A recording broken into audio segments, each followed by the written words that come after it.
अस्सलाम वालेकुम नाज़रीन, मैं अब्दुल जवाद सुमरो हाज़िर हूँ आपके programme behind the news with Abdul Jawad Soomro के साथ। शुरू करते हैं आज का प्रोग्राम। जैसा कि आप जानते हैं, टीवी चैनल्स पर भी न्यूज़ आ गई कि निगरान वज़ीर-ए-आज़म का बिलाखिर फैसला हो गया। अनवारुल हक काकड़, जिनका ताल्लुक बलूचिस्तान से है, उन्हें निगरान वज़ीर-ए-आज़म बना दिया गया है।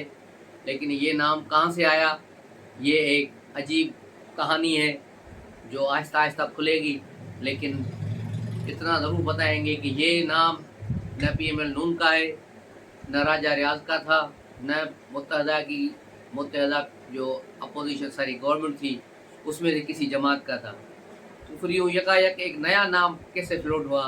कल तक सादिक संजरानी पर बहस हो रही थी, लेकिन मुस्लिम लीग नून ने उस पर शदीद तहफ़्फ़ुज़ात का इज़हार किया, जिसके बाद उसका नाम चला गया। लेकिन आज जो नाम राजा रियाज पेपर में लेकर आए, लिफाफा बंद करके शहबाज शरीफ के सामने रखा और कहा कि ये ही नाम फाइनल है, बस ओके। उस नाम को फाइनल कर दिया गया है, जिस पर पीपल्स पार्टी ने भी अपने तहफ़्फ़ुज़ात का इज़हार किया है। कहा कि इससे बेहतर था कि कोई और आदमी वज़ीर आज़म बनता, लेकिन जो बना है वो अच्छे के लिए।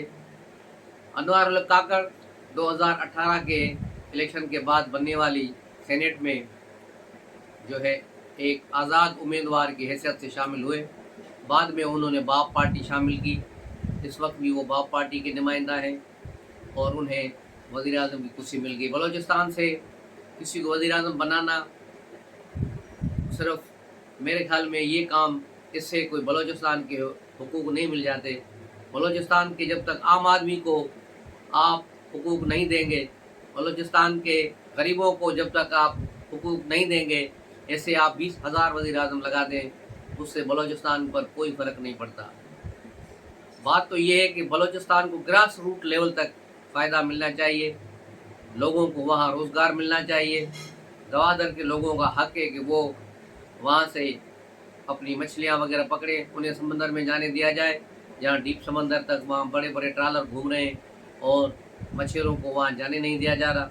ये बहुत बड़ी ज़्यादती की बात है। पहले बलूचिस्तान के लोगों को हक़ दिया जाए, उसके बाद कोई वज़ीर आज़म या दूसरा हो। लेकिन यहाँ उल्टी गंगा बहती है और बहती रहेगी, कब तक बहेगी अब खुदा ही जाने। लेकिन निगरान वज़ीर आज़म आ गए हैं। अब सिंध में भी निगरान वज़ीर आला कल तक अनाउंस हो जाएगा और बलूचिस्तान असेंबली भी आज डिज़ाल्व हो गई है, वहाँ भी निगरान वज़ीर आला का तकर्रुर होगा। उसके बाद KPK से भी कल तमाम सूबाई काबीना को डिज़ाल्व कर दिया गया था, सिर्फ चीफ मिनिस्टर को छोड़ दिया गया था, क्योंकि वहाँ की जो निगरान हुकूमत थी उसने जितना गंद मचाया 8 महीने में, उसकी कोई मिसाल नहीं मिलती। उसके बाद उसका जाना ठहर गया था, लेकिन जाना तो चीफ मिनिस्टर को भी था, नया चीफ मिनिस्टर आता, लेकिन फिर कानूनी कवायद आ जाएगी कि निगरान वज़ीर आला जो चला गया तो फिर उसको नए निगरान वज़ीर आला का तकर्रुर कौन करता। तो ये आइनी रुकावट की वजह से वज़ीर आला बच गए, लेकिन वज़रा चले गए। लेकिन अब सारा कंट्रोल सारे मुल्क का सियासी कंट्रोल अब कंट्रोल टावर के हाथ में होगा और वहीं से सारे फैसले होंगे और सब कुछ होगा। तो ये सूरत हाल बड़ी दिलचस्प होगी। और इलेक्शन कमीशन अभी तक चुप साधे बैठा है कि इंतखाबात की तारीख कब देगा। असेंबली टूटे 3 दिन हो गए, लेकिन अभी तक खामोशी है। इलेक्शन कमीशन ने अभी तक इजलास नहीं बुलाया। सबसे पहले नई हल्का बंदियाँ होंगी, नई मरदमशुमारी के तहत उसको कम से कम वक्त में लपेटा जाएगा। अगर इस साल इंतखाबात कराने हैं, अगर इंतखाबात नहीं कराने तो 4 माह नई हल्का बंदियों में और वोटर लिस्टों में और सारी चीज़ों में लगेंगे। उसके बाद इलेक्शन का ऐलान होगा और ये इंतखाबात जाकर ये मार्च तक होंगे। ये सूरत हाल होगी, मार्च 2024 तक इंतखाबात होते हुए नज़र आ रहे हैं। उस वक्त तक बहुत सी चीज़ें तब्दील हो जाएंगी, बहुत से मामला चेंज हो जाएंगे। दूसरी तरफ आते हैं, एक डायरी की कहानी 24 घंटों से तमाम चैनलों पे चलाई जा रही है। ये डायरी जावेद चौधरी कहाँ से निकाल के लाए। ये डायरी का जिक्र बुशरा बीबी के नाम से किया जा रहा है, जिसमें बाकायदा जिस तरह किसी कंपनी से कोई हम चीज़ खरीदते हैं कि उसके साथ एक मैनुअल बुक मिलता है कि ये इस तरह चलाना है, इस टेम्परेचर पे चलाना है, कैसे करेंगे तो ये फॉल्ट आएगा तो फला होगा। बिल्कुल इसी तरह एक डायरी पकड़ी गई है, बुशरा बीबी की डायरी है, जो इमरान खान की मैनुअल गाइड है, जिस पर उसमें लिखा हुआ है कि आज दोपहर को ये चीज़ खाएंगे, رات کو 12 بجے سے پہلے دودھ پئیں گے، فلاں دوا کھائیں گے، فلاں ٹائم سے فلاں ٹائم تک ورزش کریں گے، آج عدلیہ کے خلاف یہ بولیں گے، آج فوج کے خلاف یہ بولیں گے، اپنا پریشر یوں بڑھائیں گے، اور یہ ہو گیا تو آپ نے یہ کرنا ہے۔ اب سوچنا یہ ہے کہ یہ بشرا بی بی کی دماغ میں اتنی ساری چیزیں اور اتنی ساری خرافات کیسے آ سکتی ہیں؟ اس کے پیچھے یقیناً کوئی اور ہاتھ بھی ہے جو بشرا بی بی کو انسٹرکشن دے رہا تھا، اور بشرا بی بی اس کو ڈاؤن لوڈ کر رہی تھی، اور وہ اس پیپروں پہ لکھتی جا رہی تھی۔ جس وقت یہ ڈائری پکڑی گئی تھی اس وقت ہی بشرا بی بی نے اس پر ڈائری پر اللہ بول دیا، اور اس کے کئی پیپر جو آگے کا پلان تھا، آگے کی ڈیٹس کے جو پلان بنے ہوئے تھے وہ اس نے پھاڑ دیے، کچھ چبا لیے، کچھ فلیش میں بہا دیے، اور کچھ پرزا کر لیے، جس کو بھی پولیس نے اٹھا لیا ہے۔ بہت سارے پیجز ان کو دوبارہ جوڑنے کی کوشش کی جا رہی ہے، اور اس میں جو ہوشربا انکشافات ہوئے ہیں اس سے بالکل یہی لگ رہا ہے کہ عمران خان انتہائی درجے کا توہم پرست شخص تھا، جس نے اپنی پوری زندگی اس عورت کے پیچھے تباہ کر دی۔ اسی کے بیٹے کی کہانیاں کھل رہی ہیں کرپشن کی، 5,500 کروڑ کی کرپشن اس کے بیٹے نے کی ہے، بشری کے بیٹے نے۔ ایک بیٹے کی صرف کہانی کبھی کھلی ہے، یہ اکاؤنٹ نمبر جو نکلے ہیں ان اکاؤنٹ نمبر نکلے ہیں، اور کہاں کہاں جو ہے ملک ریاض نے اسے رشوت دی 80 کروڑ روپے ایک ہی کیس میں۔ اس کے علاوہ کئی دوسرے افراد کو زمینیں چھڑا کے دی، کسی سے 50 کروڑ، کسی سے 25 کروڑ، اس طرح بہت ساری کہانیاں ہیں جو بزدار دور میں یہاں جنم لی، اور یہ ساری کہانیاں چلتی رہیں۔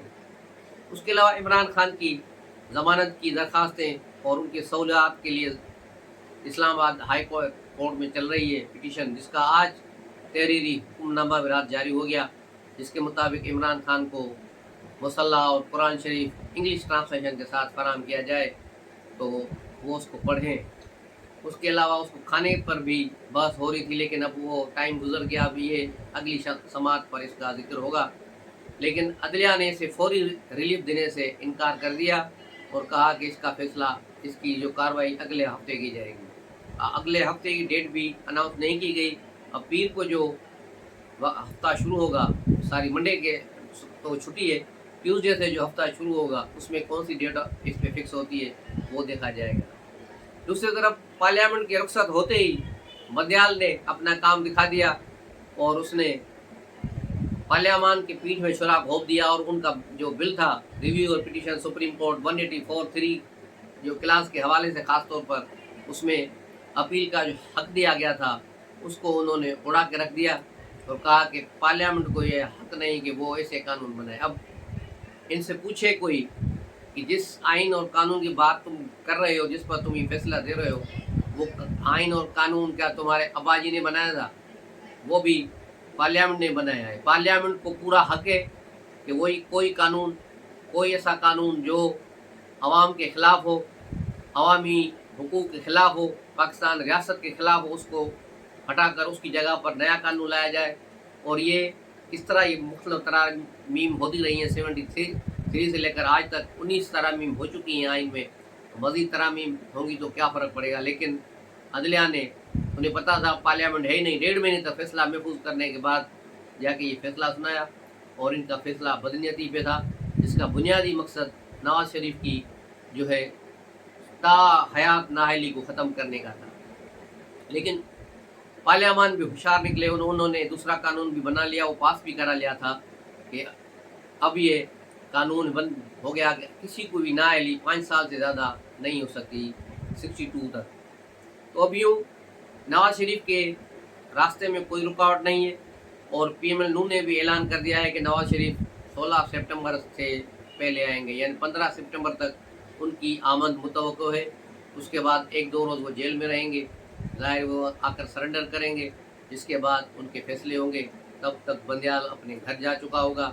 عمران خان کا آخری سہولت کار جو بیٹھا ہوا ہے سپریم کورٹ میں، یہ جائے گا تو اس کے بعد معاملات مزید بہتر ہوں گے۔ اور نگراں حکومت آئی ہے، آج سے ابھی وزیر اعظم نے حلف نہیں لیا، یہ حلف لیں گے، اس کے بعد جو ہے کابینہ کے دیگر اراکین حلف لیں گے، صوبے میں بنیں گے، اس کے بعد آپ دیکھیں گے پھر کس طرح شکنجہ کسا جاتا ہے۔ اس کو آپ آسان نہ سمجھیں کہ یہ پی ایم ایل نون پیپلز پارٹی या PTI किसी के साथ भी कोई रियायत करेंगे। ये सबके साथ यकसां निज़ाम चलेगा और बहुत ये निगरां हुकूमत पाकिस्तान की तारीख की सख्त तरीन निगरां हुकूमत होगी, जो तारीख में याद रखी जाएगी। आगे जाकर क्या होता है इसका अंदाज़ा आपको चंद रोज़ में हो जाएगा। कोई PTI वाले जो योम तशक्कर और ये बना रहे हैं, फिर ये योम तौबा मनाते फिरेंगे, क्योंकि जितनी सहूलतें इनको PDM की गवर्नमेंट में मिली, इमरान खान को हत्तुल मकान गिरफ्तारी से बचाया गया। आसिफ अली ज़रदारी और नवाज़ शरीफ हमेशा यही कहते रहे कि इमरान खान को सियासी मैदान में शिकस्त दी जाएगी, इसको छोड़ दो, ये बोलता रहे, जितना बोलेगा गंद करेगा और गलतियां करेगा। और बिल्कुल ऐसा ही हुआ, इमरान खान को बिल्कुल छोड़ा गया। उसने पे दर पे गलतियां की, गलतियों पे गलतियां, असम्बलियों के कौमी असम्बली से बाइकाट, फिर लॉन्ग मार्च 26 मई वो एक बड़ा इसका फाउल प्ले था। उसके बाद फिर सूबाई असम्बलियाँ, फिर एक और लॉन्ग मार्च, अरशद का कत्ल, फिर लॉन्ग मार्च, और वो लॉन्ग मार्च की नाकामी पर अपनी 2 हुकूमतें ख़त्म कर दी। हालांकि बंदयाल ने ये हुकूमत बना के इसको जेब में डाली थी, पंजाब हुकूमत, लेकिन इसको उसकी कदर नहीं हुई। उसने दोनों गवर्नमेंट ख़त्म कर दी और फिर दलील ख्वार होते रहे। और फिर बलाखिर इन्होंने 9 मई का वाक़या कर दिया, जिसके बाद सारी चीज़ें यकसर बदल गई। और आज जो कुछ हो रहा है ये 9 मई का ही समर है, और अब ये कहाँ तक चलेगा इसका अंदाज़ा आप लगा सकते हैं। तो मिलते हैं अगले व्लॉग में, तब तक के लिए इजाज़त दीजिए। अस्सलाम वालेकुम।